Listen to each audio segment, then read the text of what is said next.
ಜಾತಿ ಗಣತಿಯನ್ನ ಮತ್ತೊಂದು ಬಾರಿ ಮಾಡೋದಕ್ಕೆ ಸರ್ಕಾರ ಹೊರಟಿದೆ. 2015ರಲ್ಲಿ ಗಣತಿಯನ್ನು ಮಾಡಿದ್ರು, ಈಗ 2025ರಲ್ಲಿ ಗಣತಿಯನ್ನು ಮಾಡ್ತಿದ್ದಾರೆ. 10 ವರ್ಷದ ನಂತರ ಮತ್ತೊಮ್ಮೆ ಗಣತಿ. ಹಳೆಯ ಅಂಕಿಅಂಶಗಳನ್ನ ಇಟ್ಟುಕೊಂಡು ಅದನ್ನು ಅಂಗೀಕಾರ ಮಾಡೋದು ಬೇಡ ಅನ್ನುವಂಥ ವಿಚಾರಗಳೆಲ್ಲವೂ ಬಂದವು. ಮೊದಲು ಹಠಕ್ಕೆ ಬಿದ್ದಿತ್ತು ಸರ್ಕಾರ, ನಂತರ ಈಗ ಕಾನೂನಿನ ನೆಪವನ್ನು ಹೇಳ್ತಾ ಇದೆ. ಕಾರಣಗಳು ಬಹಳಷ್ಟು ಇದ್ದಾವೆ ಅದರ ಹಿನ್ನೆಲೆಯಲ್ಲಿ ಆಗಿರುವಂಥದ್ದು. ಅದು ಈಗ ಜಾತಿ ಗಣತಿಗೆ ಬಂದಿದೆ. ಜಾತಿ ಗಣತಿ ಮಾಡುವಂತಹ ಸಂದರ್ಭದಲ್ಲೇ ಸರ್ಕಾರ ಗ್ಯಾರಂಟಿಗಳ ಬಗ್ಗೆಯೂ ಕೂಡ ಮಾಹಿತಿ ಸಂಗ್ರಹಿಸೋದಕ್ಕೆ ಹೊರಟಿದೆ. ಜಾತಿ ಗಣತಿ ಮತ್ತು ಗ್ಯಾರಂಟಿ ಈ ಎರಡು ಲೆಕ್ಕಾಚಾರಗಳು ಹೇಗೆ ಇದ್ದಾವೆ ಅನ್ನೋದನ್ನು ನಿಮಗೆ ತೋರಿಸ್ತೀನಿ.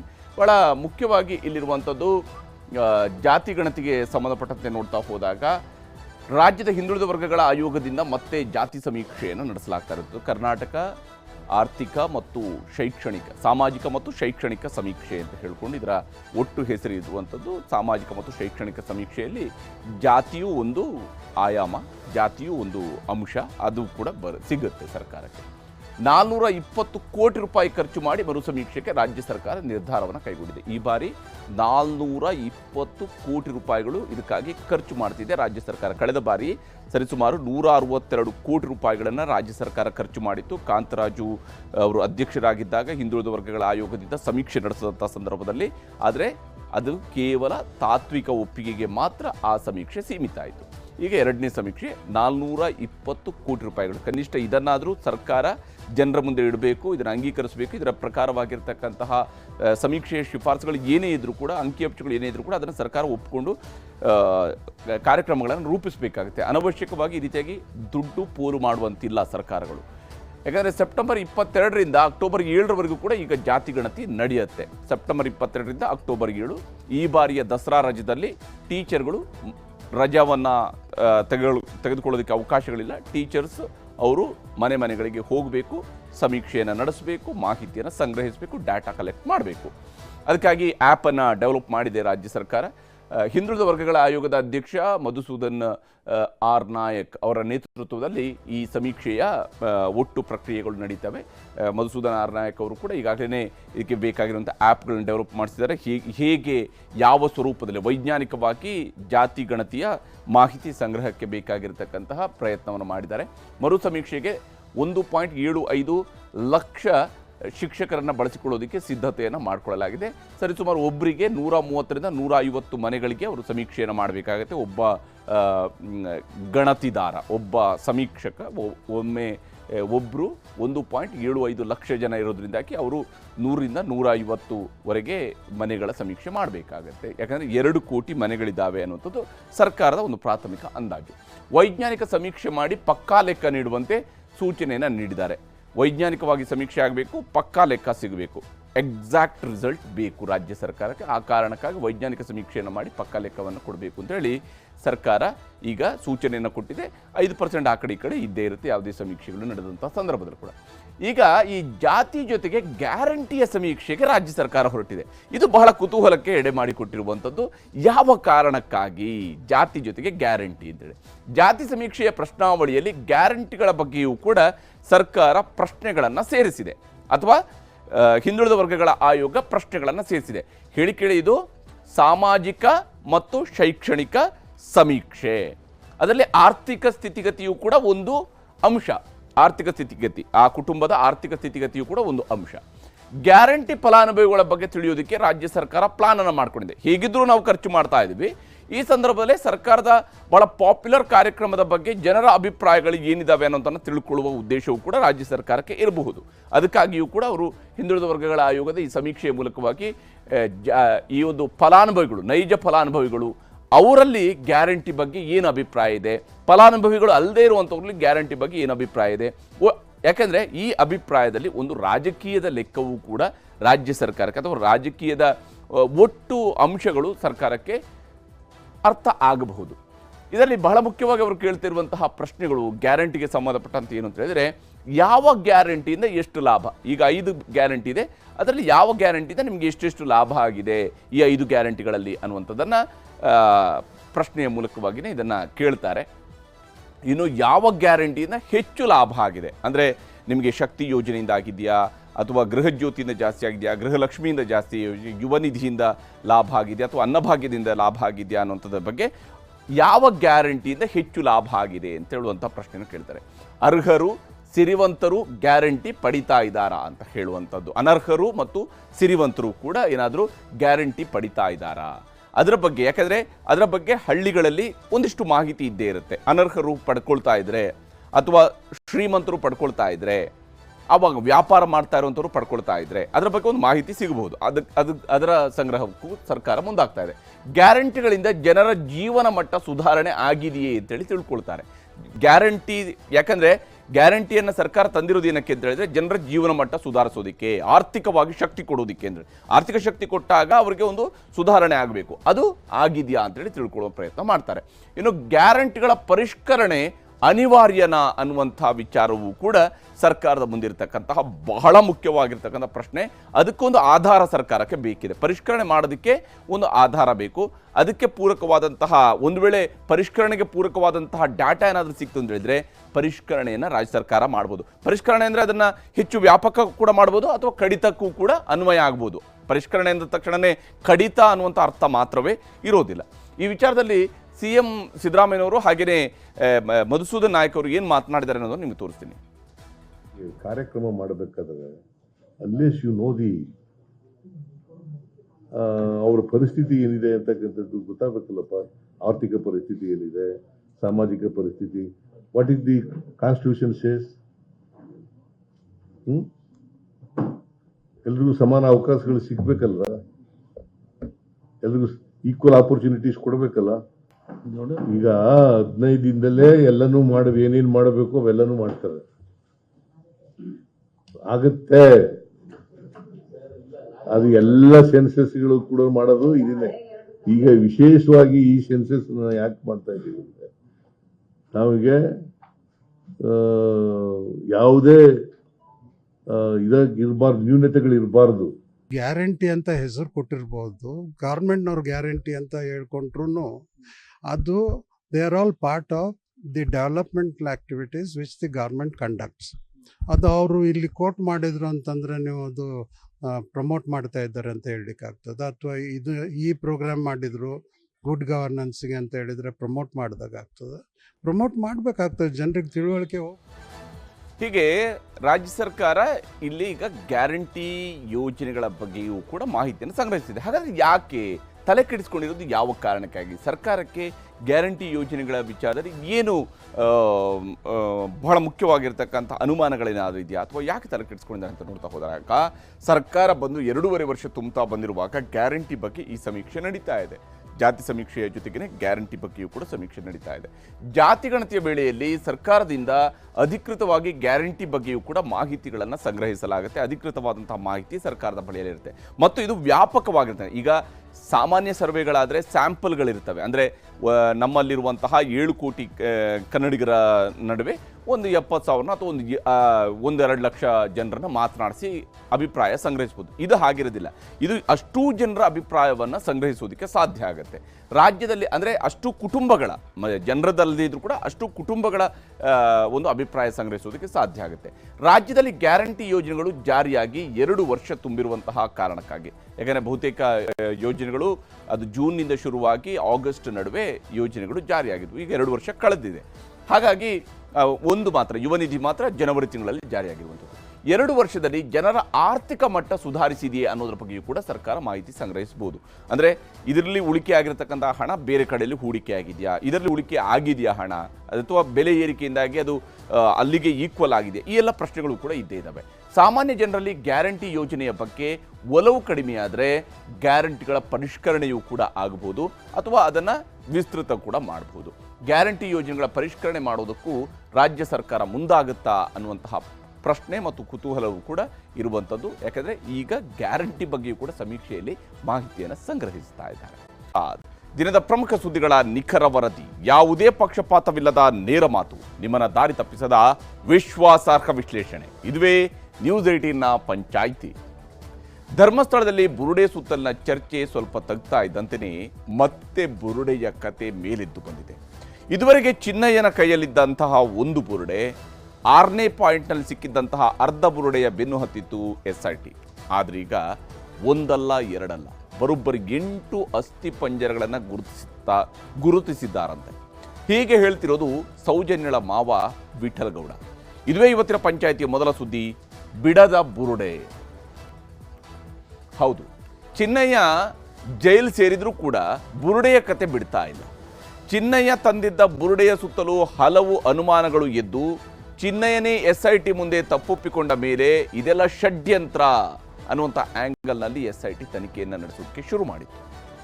ಆದರೆ ತನಿಖೆ ಮುಂದುವರಿತಾ ಹೋಗ್ತಾ ಇದ್ದಂತೆಯೇ ಮತ್ತಷ್ಟು ಬುರುಡೆಗಳು ಸಿಗ್ತಾ ಇದ್ದೀವಾ ಅನ್ನುವಂತಹ ಅನುಮಾನ ಈಗ ಮೇಲೆದ್ದು ಬಂದಿದೆ. ಯಾಕಂದ್ರೆ SIT ವಿಚಾರಣೆಗೊಳಗಾಗಿರುವ ಸೌಜನ್ಯಳ ಮಾವ ಹೊಸದೊಂದು ವಿಡಿಯೋ ಬಿಡುಗಡೆ ಮಾಡಿದ್ದಾರೆ. ಆ ವಿಡಿಯೋದಲ್ಲಿ ತಮ್ಮನ್ನ 2 ಬಾರಿ ಬಂಗ್ಲೆಗುಡ್ಡೆಗೆ SIT ಅಧಿಕಾರಿಗಳು ಕರೆದೊಯ್ದಿರೋದರ ಬಗ್ಗೆ ವಿಠಲ್ ಗೌಡ ವಿವರಿಸಿದ್ದಾರೆ. ಅಲ್ಲದೆ ಹಾಗೆ ಬಂಗ್ಲೆಗುಡ್ಡೆಗೆ ಹೋದಾಗ ಅಲ್ಲಿ ಮೊದಲು 3 ಅಸ್ಥಿಪಂಜರ ಮತ್ತು 2ನೇ ಬಾರಿ 5 ಅಸ್ಥಿಪಂಜರ ನೋಡಿದ್ದೇನೆ ಅಂತ ಹೇಳ್ತಿದ್ದಾರೆ. ಜೊತೆಗೆ ಅಲ್ಲಿ ಕಳಸಗಳಿದ್ವು, ಅಲ್ಲಿ ವಾಮಾಚಾರದ ರೀತಿಯಲ್ಲಿ ಕಾಣ್ ಬರ್ತಾ ಇತ್ತು, ಇನ್ನು ಬೇರೆ ಬೇರೆ ವಿಚಾರಗಳನ್ನು ಹೇಳಿದ್ದಾರೆ ಅದರಲ್ಲಿ.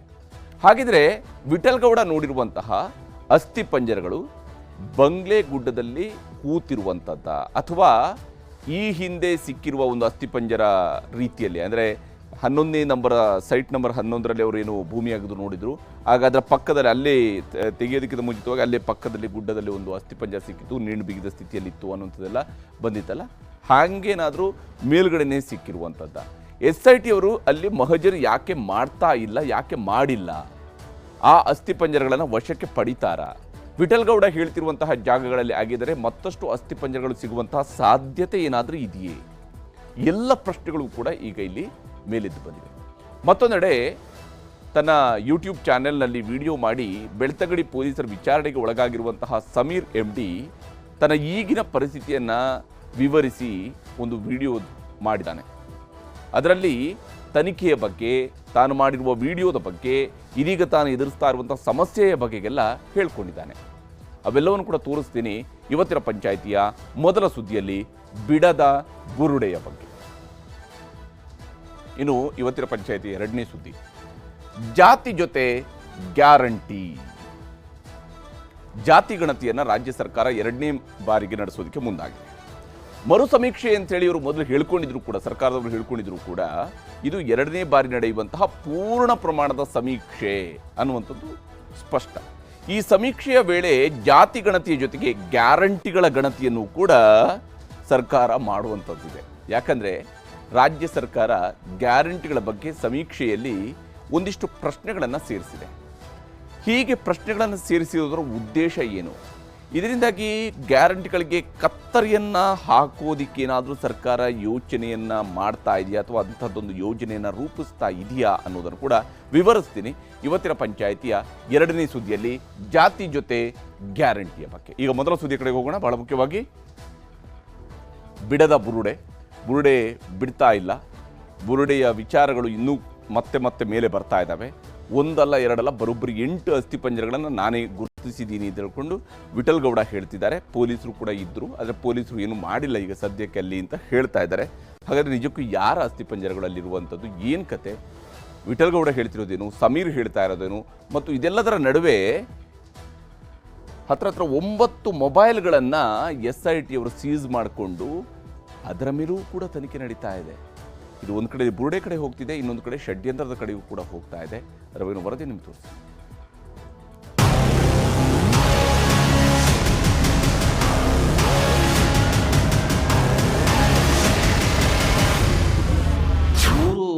ಮನುಷ್ಯರ ಕಲೆಬರವು ಸಿಗುತ್ತೆ.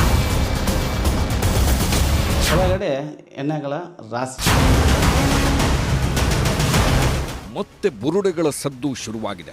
ಇಷ್ಟು ದಿನ ಚಿನ್ನಯ್ಯ ಹಿಡಿದಿದ್ದ ಒಂದು ಬುರುಡೆಯ ಕಥೆಯೇ ಮುಗಿದಿರಲಿಲ್ಲ. ಅಷ್ಟರಲ್ಲಿ ಕನಿಷ್ಠ 8 ಜನರ ಅಸ್ಥಿಪಂಜರಗಳನ್ನು ನಾನೇ ನೋಡಿದ್ದೇನೆ ಎಂದು ವಿಠಲ್ ಗೌಡ ಹೇಳೋದಿಕ್ಕೆ ಶುರು ಮಾಡಿದ್ದಾರೆ. ಬಂಗ್ಲೆಗುಡ್ಡೆಗೆ 2 ಸಲ ಕರ್ಕೊಂಡು ಹೋಗಿದ್ದಾರೆ ಮಾಜಾರಿಗೆ. ಕರ್ಕೊಂಡು ಹೋಗುವ ವೇಳೆಯಲ್ಲಿ ಅಲ್ಲೇ ಒಂದು 3 ಮನುಷ್ಯರ ಕಲೆಬರವು ಸಿಗುತ್ತೆ ಅಲ್ಲೇ ಪಕ್ಕದ ಒಂದು 10 ಫೀಟಲ್ಲಿ. ನಂತರ 2ನೇ ಸಲ ಮಾಜಾರಕ್ಕೆ ಹೋಗುವಾಗ ಕೆಳಗಡೆ ಎಣ್ಣೆಗಳ ರಾಶಿ. ಕಳೆದೊಂದು ವಾರದಿಂದ ಸೈಲೆಂಟ್ ಆಗಿದ್ದ ಧರ್ಮಸ್ಥಳದ ಬಂಗ್ಲೆಗುಡ್ಡದಲ್ಲಿ ಒಮ್ಮೆಲೇ ಬುರುಡೆಗಳ ಸದ್ದು ಕೇಳುತ್ತಿದೆ. ಬಂಗ್ಲೆಗುಡ್ಡವನ್ನ ಬಗೆದಷ್ಟೂ ಬಯಲಾಗ್ತಿವೆ ಹೊಸ ಹೊಸ ರಹಸ್ಯಗಳು. ನಿನ್ನೆ ಸಂಜೆ ವಿಠ್ಠಲ್ ಗೌಡ, ಪ್ರದೀಪ್ ಗೌಡರನ್ನ ಬಂಗ್ಲೆಗುಡ್ಡ ಕಾಡಿಗೆ ಕರೆದೊಯ್ದಿದ್ದ ಎಸ್ಐಟಿ ಪೊಲೀಸರು ಶೋಧ ಮಾಡಿದ್ದರು. ಆಗ ಕೆಲ ಬುರುಡೆಗಳು, ಅಸ್ಥಿಪಂಜರಗಳು ಸಿಕ್ಕಿವೆ ಅಂತಾನೆ ಹೇಳಲಾಗ್ತಿದೆ. ವಿಠ್ಠಲ್ ಗೌಡರನ್ನ ಕರೆದೊಯ್ದು ಶೋಧ ಮಾಡಿದಾಗ ಬುರುಡೆ ಅಸ್ಥಿಗಳನ್ನ ಪೊಲೀಸರಿಗೆ ತೋರಿಸಿದ್ದಾರಂತೆ ವಿಠ್ಠಲ್ ಗೌಡ. ಮಂಗಳೂರಿಗೆ 2 ಸಲ ಕರ್ಕೊಂಡು ಹೋಗಿದ್ದಾರೆ, ಮಾಜಾರಿಗೆ, ಒಂದು ಸ್ಪಾಟ್ ಮಾಜಾರಿಗೆ. ಕರ್ಕೊಂಡು ಹೋಗುವ ವೇಳೆಯಲ್ಲಿ ಅಲ್ಲೇ ಒಂದು 3 ಮನುಷ್ಯರ ಕಲೆಬರವು ಸಿಗುತ್ತೆ ಅಲ್ಲೇ ಪಕ್ಕದ ಒಂದು 10 ಫೀಟಲ್ಲಿ. ನಂತರ 2ನೇ ಸಲ ಮಾಜಾರಕ್ಕೆ ಹೋಗುವಾಗ ಕೆಳಗಡೆ ಎಣ್ಣೆಗಳ ರಾಶಿ ನಮ್ಮ ಕಣ್ಣಿಗೆ ಕಾಣುವಂಥದ್ದು ಒಂದು 5 ನನ್ನ ಕಣ್ಣಿಗೆ ಕಾಣಿದೆ. ಮತ್ತು ಒಂದು ಸಣ್ಣ ಮಗುದು ಅನ್ನೊಂದು ಸ್ವಲ್ಪ ಅದರಲ್ಲಿ ನನಗೆ ಗೋಚರ ಆಗ್ತಾಯಿತ್ತು. ಒಂದು ಸಣ್ಣ ಮಗುದು ಎಲುಬಿದೆ. ಅದು ಪಕ್ಕದಲ್ಲಿ ಈ ವಾಮಾಚಾರಕ್ಕೆ ಬಳಸುವಂಥದ್ದು ಸಣ್ಣ ಒಂದು ಕಲಶಗಳು ಬರುತ್ತೆ, ಒಂದು 5-6 ಕಲಶ ಇತ್ತು. ಅದು ಸಹ ನಾನು ನೋಡಿದ್ದೇನೆ ಅಲ್ಲಿ. ಅದು ನನ್ನ ಅಧಿಕಾರಿಗಳಿಗೆ ನಾನು ಅವರಿಗೆ ಹೇಳಿದ್ದೀನಿ. ನಾನು 5-6 ಫೀಟಲ್ಲಿ ಬುರುಡೆಗಳ ರಾಶಿ ಇದೆ ಅಲ್ಲಿ, ಮತ್ತು ಎಲುಬುಗಳು ಎಲ್ಲ ಸ್ಪ್ರೆಡ್ ಆಗಿದೆ. ಬುರುಡೆ ರಹಸ್ಯ ಬೆನ್ನತ್ತಿರೋವಾಗಲೇ ಮಹೇಶ್ ಶೆಟ್ಟಿ ತಿಮರೋಡಿ ಎಸ್ಐಟಿ ಪೊಲೀಸರಿಗೆ ಮತ್ತೊಂದು ದೂರು ನೀಡಿದ್ದಾರೆ. ಧರ್ಮಸ್ಥಳದ ಅಸಹಜ ಸಾವುಗಳ ಬಗ್ಗೆ ತಿಮರೋಡಿ ಅನುಮಾನ ವ್ಯಕ್ತಪಡಿಸಿದ್ದು ಎಸ್ಐಟಿಗೆ ದೂರು ನೀಡಿದ್ದಾರೆ.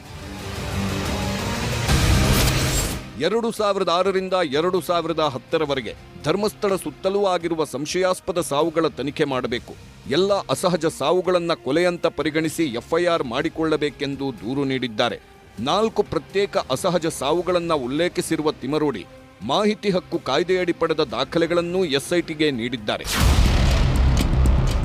ತಿಮರೋಡಿ ಕೊಟ್ಟಿರುವ ದೂರಿನ ಬಗ್ಗೆ ಎಸ್ಐಟಿ ಅಧಿಕಾರಿಗಳು ಪರಿಶೀಲನೆ ಮಾಡುತ್ತಾರೆ ಎಂದರು ಗೃಹ ಸಚಿವ ಡಾಕ್ಟರ್ ಜಿ ಪರಮೇಶ್ವರ್. ನೋಡೋಣ, ಅದನ್ನ SITನವ್ರು ಹ್ಯಾಂಡಲ್ ಮಾಡ್ತಾ ಇದ್ದಾರಲ್ಲ, ಆ ದೂರು SITಗೆ ಕೊಟ್ಟಿದ್ದಾರೆ ಅವರು. ಅದರಿಂದ SITನವರು ಅದನ್ನ ತಗೊಳ್ಬೇಕಾ ಬೇಡವಾ, ಅದು ಬೇರೆ ಬೇರೆ ದಿಕ್ಕಿಗೆ ಹೋಗುವಂಥದ್ದು ಪ್ರಯತ್ನಗಳು ನಡೆದ್ರೆ ಅದನ್ನ ಬೇರೆ ಥರ SITನವರು ತನಿಖೆಗಳು ಮಾಡ್ತಾರೆ.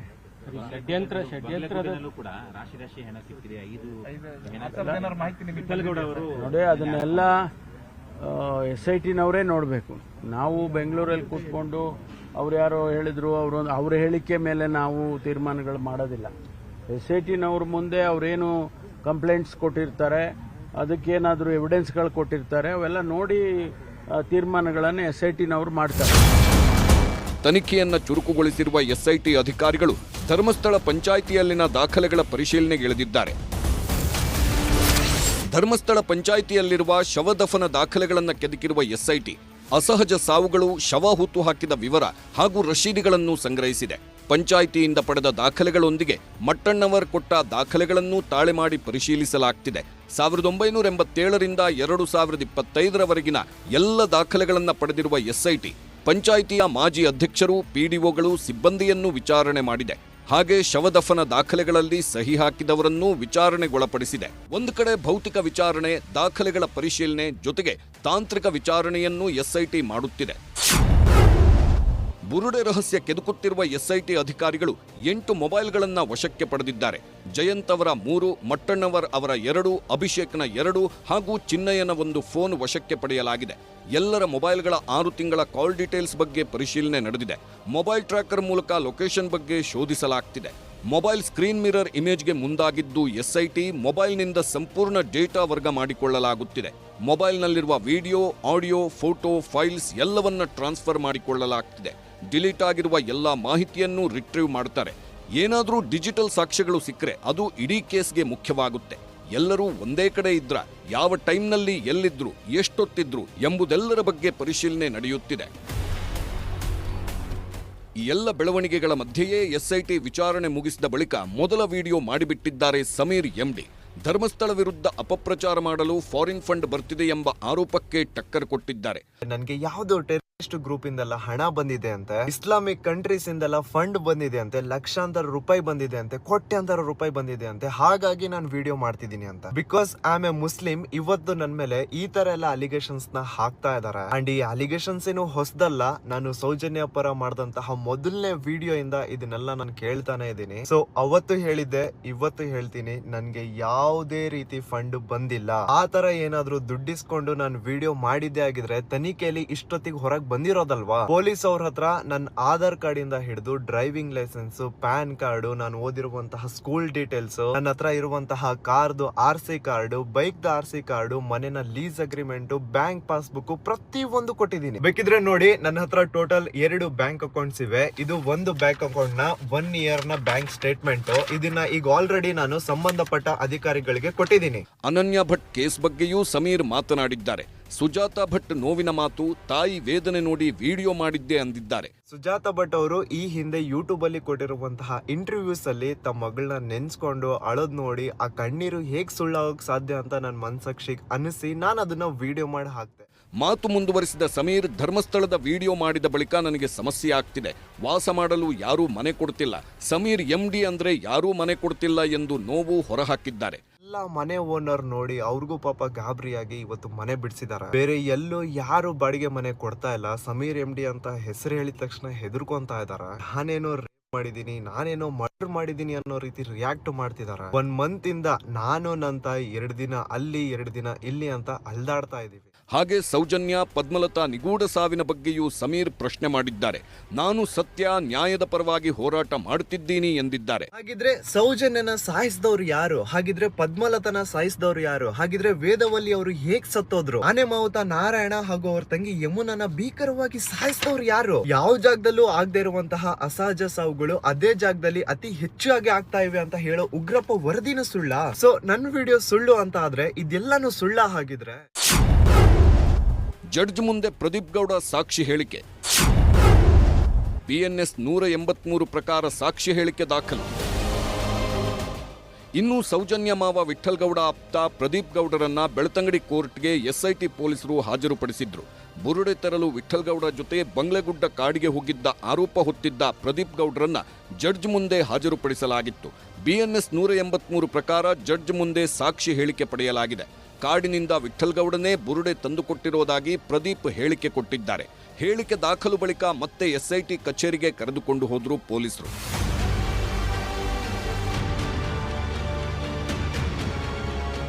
ಈ ಮಧ್ಯೆ ಜಯಂತ್ T, ಗಿರೀಶ್ ಮಟ್ಟಣ್ಣನವರ್ ವಿಚಾರಣೆಗೆ ಹಾಜರಾಗಿದ್ರು. ಸತತ 8ನೇ ದಿನವೂ ಹೇಳಿಕೆಗಳನ್ನು ಪಡೆದು ದಾಖಲೆಗಳ ಪರಿಶೀಲನೆ ನಡೆಯಿತು. ಇನ್ನೊಂದು ಕಡೆ ಶಿವಮೊಗ್ಗ ಜಿಲ್ಲಾ ಕಾರಾಗೃಹದಲ್ಲಿರುವ ಚಿನ್ನಯ್ಯನ ಜಾಮೀನು ವಿಚಾರಣೆಯನ್ನ ಸೆಪ್ಟೆಂಬರ್ 15ಕ್ಕೆ ಮುಂದೂಡಲಾಗಿದೆ. ಬೆಳ್ತಂಗಡಿ ಕೋರ್ಟ್ನಲ್ಲಿ ವಿಚಾರಣೆ ನಡೆದು ವಾದ ಪ್ರತಿವಾದ ಆಲಿಸಿರುವ ಕೋರ್ಟ್ ಸೆಪ್ಟೆಂಬರ್ 16ಕ್ಕೆ ಆದೇಶ ಕಾಯ್ದಿರಿಸಿದೆ. ಕ್ಯಾಮರಾ ಪರ್ಸನ್ ನಿಖಿಲ್ ಸುವರ್ಣ ಜೊತೆ ಕಿಶನ್ ಶೆಟ್ಟಿ, ನ್ಯೂಸ್ 18 ಧರ್ಮಸ್ಥಳ. ಇಲ್ಲೀಗ ಬುರ್ಡೆ ವಿಚಾರಕ್ಕೆ ಬಂದಾಗ ಚಿನ್ನಯ್ಯ ತಗೊಂಡು ಬಂದಿರುವಂಥದ್ದು ಒಂದು ಬುರುಡೆ, ಅದು ದೂರು ಕೊಡೋದಕ್ಕೆ ತಂದಿದ್ದಂತಹ ಬುರುಡೆ. ಅದರ ಆಧಾರದ ಮೇಲೆ ತನಿಖೆ ಶುರುವಾಗಿರುವಂಥದ್ದು. ಈಗ ವಿಠ್ಠಲ್ ಗೌಡ ಹೇಳ್ತಾ ಇರುವಂಥದ್ದು, ನಾನು ಅಲ್ಲಿ 8 ಅಸ್ಥಿಪಂಜರಗಳನ್ನು ನೋಡಿದ್ದೀನಿ ಅನ್ನುವಂತಹ ಅಂಶವನ್ನು ಹೇಳೋದ್ರ ಮೂಲಕ SIT ಅವರು ಆ ಕಡೆಗೂ ತನಿಖೆ ನಡೆಸಬೇಕು ಅನ್ನುವಂಥದ್ದನ್ನು ಪರೋಕ್ಷವಾಗಿ ಹೇಳ್ತಾ ಇದ್ದಾರೆ. ಈಗ SIT ಅದರ ಬಗ್ಗೆ ತನಿಖೆಯನ್ನು ತೆಗೆದುಕೊಳ್ಳುತ್ತಾ ಆರಂಭಿಸುತ್ತಾ ಇಲ್ವಾ ಅನ್ನೋದು ಒಂದು ಭಾಗ. ಎರಡನೇದು, ಷಡ್ಯಂತ್ರ ನಡೆದಿದೆ, ಚಿನ್ನಯ್ಯನ ಹಿಂದೆ ನಿಂತು ಷಡ್ಯಂತ್ರ ಮಾಡಲಾಗಿದೆ, ಧರ್ಮಸ್ಥಳದ ಬಗ್ಗೆ ಅಪಪ್ರಚಾರ ಮಾಡುವಂತಹ ಉದ್ದೇಶದಿಂದ ಷಡ್ಯಂತ್ರ ಮಾಡಲಾಗಿದೆ ಅನ್ನೋ ಒಂದು ಆರೋಪವೂ ಕೂಡ ನಡುವೆ ಬಂದಿದೆ. ಆ ಆರೋಪಕ್ಕೆ ಪೂರಕವಾಗಿ ತನಿಖೆಯೂ ಕೂಡ ನಡೀತಿದೆ. ಅದರ ಭಾಗವಾಗಿಯೇ ಮೊಬೈಲ್ಗಳನ್ನು ಸೀಸ್ ಮಾಡಿಕೊಂಡು ತನಿಖೆಯನ್ನು ನಡೆಸ್ತಾ ಇದ್ದಾರೆ. ಆದರೆ ಅಂತಿಮವಾಗಿ ಈ ಬುರುಡೆ ಮತ್ತು ಮೊಬೈಲ್ಗಳಲ್ಲಿ ಷಡ್ಯಂತ್ರ ಮತ್ತು ಬುರುಡೆ ಇದರಲ್ಲಿ ಯಾವುದು ಸತ್ಯ ಅನ್ನುವಂಥದ್ದು ಗೊತ್ತಾಗಬೇಕಾಗಿದೆ. SIT ತನಿಖೆ ಮೂಲಕವಾಗಿ ಆ ಸತ್ಯ ಗೊತ್ತಾಗಬಹುದು.